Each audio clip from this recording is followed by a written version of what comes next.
What's going on, guys? Soldier Only here for Sports Nerd Web. Welcome to today's edition of the Daily Dose. What I wanted to get into today, yesterday, Homicidal Lou and we talked a little bit about the current state of the console generations, but we mainly touched just on the Sony and Microsoft consoles, PS4, PS4 Pro, Xbox One, Xbox Scorpio. So today I wanted to show some of that love to Nintendo and talk about pretty much about the Switch. It came out March 3rd, so we're getting close to the 2 month mark of the Switch being out. And so we'll talk about the Switch a little bit and just about Nintendo in general. Uh, there was an article actually from Time that I was reading right before I sat down to record that the Switch is so successful even Nintendo is surprised. Nintendo now predicts profits will hit 7-year highs.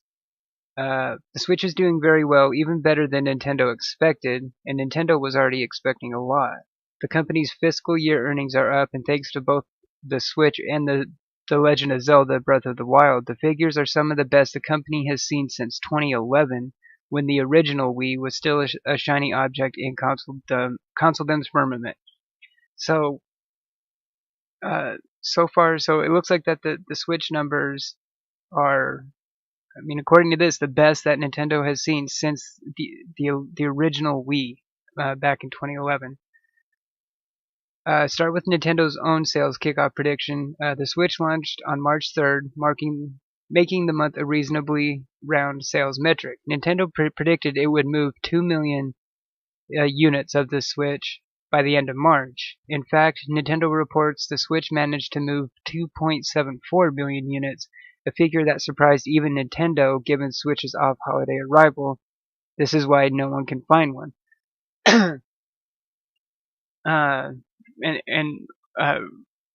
Homicide Lou says the Switch has had major problems upon release. It had almost everything wrong with it. Yeah, especially right when it first came out. There was a lot of issues with it. I was hearing about like black screens and game crashes, issues with the controllers, with the console being able to read the controller. I was hearing problems, something about when it was docked, like it wasn't charging. Battery life was an issue at first. Granted, I haven't been hearing much about these issues lately. So it seems like that they've had to. It seems that they've gotten some of them straightened out. I do know. I know that shortages of the console itself has been an issue as well. And from what I get, it's still been somewhat hard to come by. Homicidal says it still has issues with the dock bending and scratching the screen. Oh, okay. I didn't hear about that one. Yeah, that one. That's not a good problem to have. That would definitely drive me nuts. I would not like that at all. So yeah, with the dock bending and scratching the screen. Yeah, that's no good. I didn't hear about that one. But despite these problems, it has still been selling very, very well, and it's definitely successful so far. I think without The Legend of Zelda Breath of the Wild, though, it obviously would not be near this successful.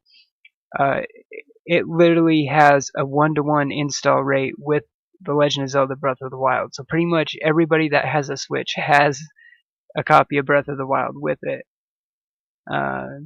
Homicidal says if you let Nintendo know about these issues, they will fix or replace the dock with no extra charges. Oh, okay. So that's good that they're doing that too. That's really good to see Nintendo taking care of their customers like that. That's awesome that they're doing that. Yeah, they mention about the sales of Breath of the Wild as well. The more improbable feat, however, remains the sales of the Switch version of The Legend of Zelda Breath of the Wild is at 2.76 million units, which is interesting because if there's been 2.74 million Switch units sold, but 2.76 million units of The Legend of Zelda. That's of the Switch version of The Legend of Zelda Breath of the Wild. That seems to be because the unprecedented greater than 1-to-1 attach rate is probably due to some fans snatching up one of the limited editions along with a second copy to play. And I have actually heard of people doing that. And then for the Wii U version, sales is at 1.08 million to the tally. So Zelda's numbers total would be at 3.84 million units, which that is incredible that it has sold that much.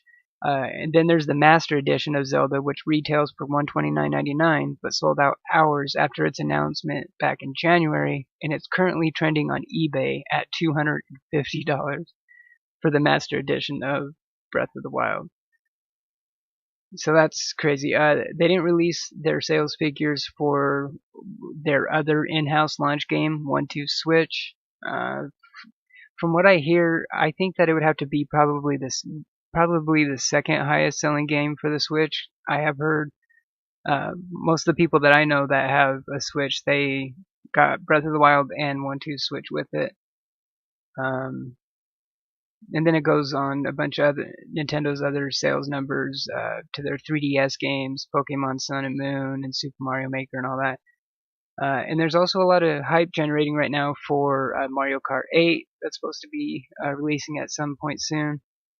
The bottom line for me for the Switch, though, is third-party support. I definitely want to get and play Breath of the Wild. I think it looks like a phenomenal game. Everything I've heard about it so far, it seems to be incredible. The thing for me, though, is, I'm not going to get a Switch just for Zelda, though. To me, it all comes down to third-party support, and that's pretty much what it's going to come down to, period, for Nintendo this console generation as well. I mean, the Switch isn't even close to the PS4 Pro or PS4 or Xbox One in power and graphical capabilities or even online gaming capabilities. So Nintendo really has to bank on the success of their first-party games, and also they have to have incredible third-party support as well. Homicidal says, if there's anyone that's not a fan of Zelda, you can get the new Mario Kart 8 and Binding of Isaac. See, and Binding of Isaac is another one I've heard of that, but I've heard of it, but I haven't read anything much of it, so I'm not really sure what it is. But yeah, Mario Kart 8, a few of the podcasts I listened to at work today, that they were talking a lot about Mario Kart 8 on the GameSpot podcast, The Lobby. One of the people on there, they were a big fan of Mario Kart on the Wii U, and they had just reviewed the Mario Kart 8 Switch version, and she said, even though she played a lot of the other one, to still get the Switch one, that it almost felt like a different game playing it on the Switch. So even if you have the Wii U Mario Kart, from what I'm hearing, Mario Kart 8 should be pretty good as well. But yeah, like I was saying, to me, it all comes down to third-party support for the Switch. One of the only real big third-party games that we've heard any kind of announcement or anything like that is Skyrim has been announced for the Switch, but that's a game that came out how many years ago, and we need new big AAA franchises to be coming over to the Switch from the big name developers and studios. Homicidal says, I think it's a one-up from the original Mario Kart 8. Oh, okay. Yeah, I think that's the same thing I heard as well. Yeah, I can't remember what. Yeah, I can't remember what I was just gonna say. I had something there. I mean, when the Switch was first announced and when it was first being unveiled, Nintendo put out that screen that had a picture of all the studios and developers logos that had pledged support to the Switch. What's going to be really telling is E3 in June. Nintendo really has to shine at E3 this year in June to get for the Switch to continue this momentum. I mean, obviously the success, like I said, the success that we've seen of the Switch so far is based literally solely around Breath of the Wild. But that can only carry the console for so long. They're going to need another heavy hitter, and they're going to need like I was saying, they're going to need some of these AAA franchises from some of these developers that you never really see on Nintendo consoles.